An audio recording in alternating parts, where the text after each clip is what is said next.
Il s'est fait 6 fois les croisés, a entraîné aux 4 coins du monde et maintenant il a qualifié le Mali pour les quarts de finale de la CAN. Mais qui est Tom Saintfiet?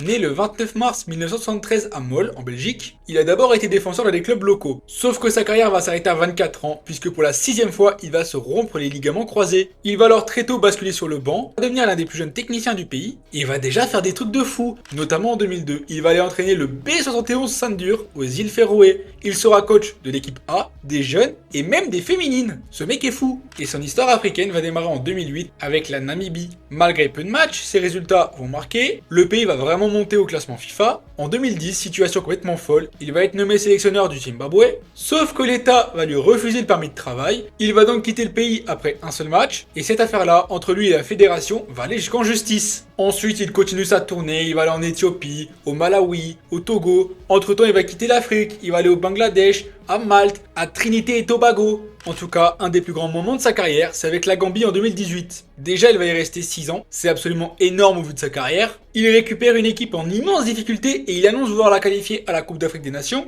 Résultat, il va qualifier le pays pour la CAN en 2021 et faire un quart de finale, ce qui est quand même un immense exploit au vu de la sélection gambéenne. Et il qualifiera la Gambie pour la CAN 2023, mais finira malheureusement dernier de sa poule. Cela dit, belle distinction pour lui puisqu'il sera nommé pendant 2 ans parmi les meilleurs entraîneurs du continent. En août 2024, il va récupérer le Mali, il va immédiatement qualifier le pays pour la CAN 2025, il va finir premier de sa poule, et il finira lors des qualifications avec la meilleure défense du continent. Et alors qu'on est à la CAN 2025, il a réussi à qualifier son pays pour les quarts de finale de la Coupe d'Afrique des Nations, et il assume ses ambitions puisqu'il l'a dit, il veut la finale. Et enfin, c'est quelqu'un qui n'a pas sa langue dans sa poche. En effet, alors que la CAF a décidé de programmer toutes les 4 ans la Coupe d'Afrique des Nations au lieu des 2 ans habituellement, il n'a pas hésité à critiquer cette décision publiquement et à dénoncer le fait que ça a été fait pour satisfaire les puissants.